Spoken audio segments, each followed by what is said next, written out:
Hey folks, I'm Ted Cantu, and I'm here with Great Lakes Biorecovery. And Brian Zajac is an absolute master at violent crime cleanup and suicide cleanup. And we're talking about some very important key issues here today for property owners that are out there. So, Brian, welcome. Hi, Ted. Thank you. Brian, tell us a little bit about your company and what is it you do? We are a crime and trauma scene cleanup company. We handle situations of murder, suicide, accidents, and just delayed death that, or unattended death that somebody has passed away, and it's been a period of time before they were found. And unfortunately, it can leave quite a lot of damage, and it is unfortunate. And one of the things is, a lot of companies are kind of, working this into their work routine. You have a lot of board up companies or flood cleanup companies, and that's what they specialize in. And now they're starting to get into the crime scene cleanup company, crime scene cleanup on the side.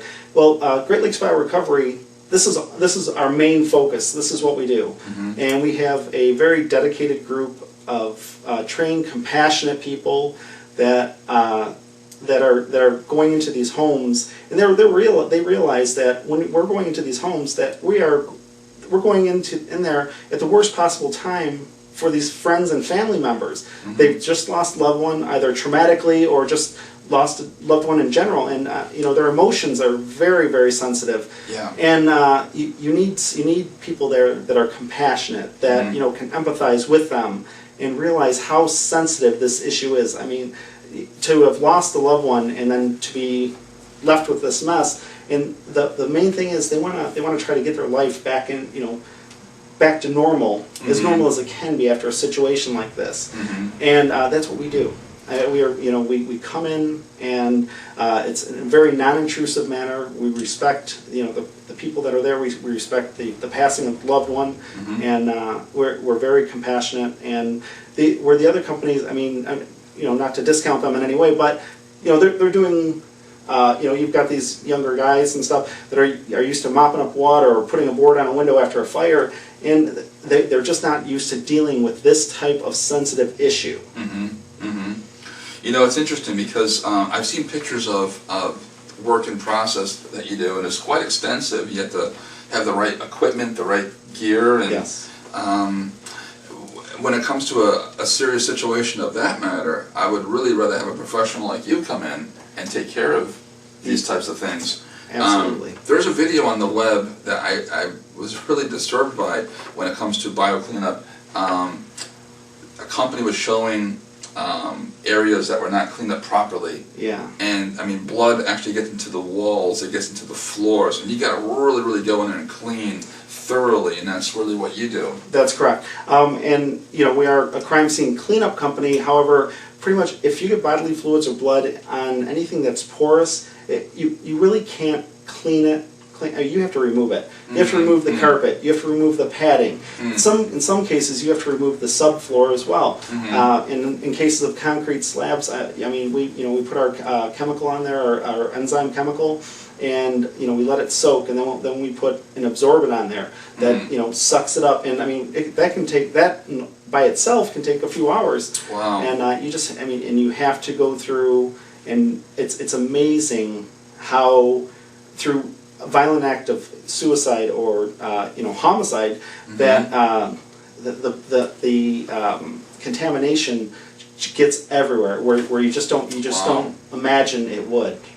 That's amazing. So I was very impressed with just how devastating that can be. Yeah, absolutely. So you need to really go in there and remove that. So yes. As far as property managers go, property owners, I just want to mention really quickly that it's come to my attention that when people commit suicide, they'll actually check into like a motel or a hotel to do this act. And if a property owner tries to clean it himself, that's actually a crime. Yes, that is correct. Yeah, it's governed by OSHA, which carries a big stick, and they can slap you with several $1,000s worth of fines if not done correctly. Yeah. And if you don't train your employees correctly, you know, that, like I said, that opens up another whole can of litigation worms. That's amazing.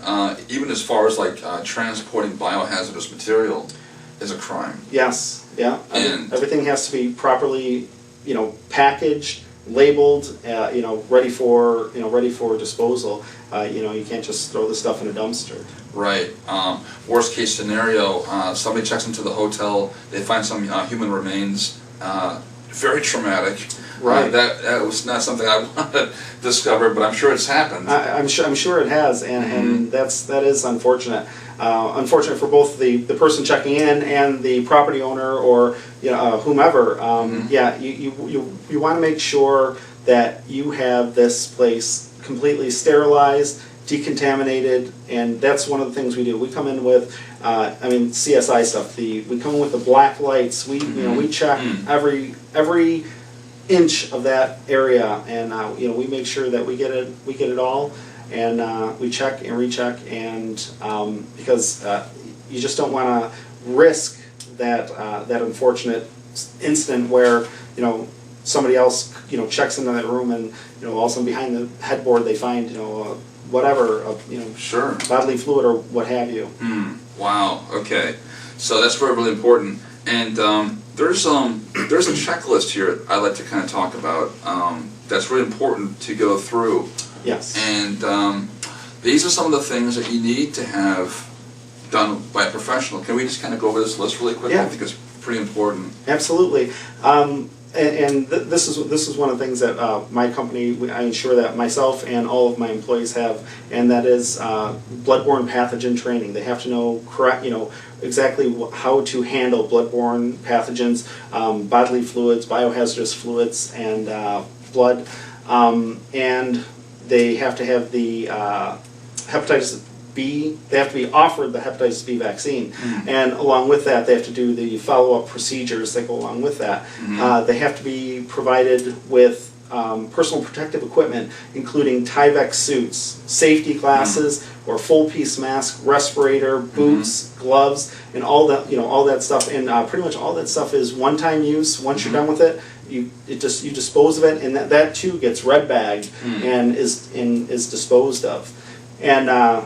You know, you have to make sure you have all these things, because you can get into quite a mess if you're ordering an employee to clean this mess up when they're not qualified to do that. Wow. And so for business owners out there, property owners, you can have a retail store, you can have a hotel, something like this happens, and you get one of your employees to do it. You're setting yourself up for some pretty unfortunate situations financially. It could really turn out your lights pretty quickly, and in this economy you really need to protect yourself, so hire a professional like Brian to get the job done correctly.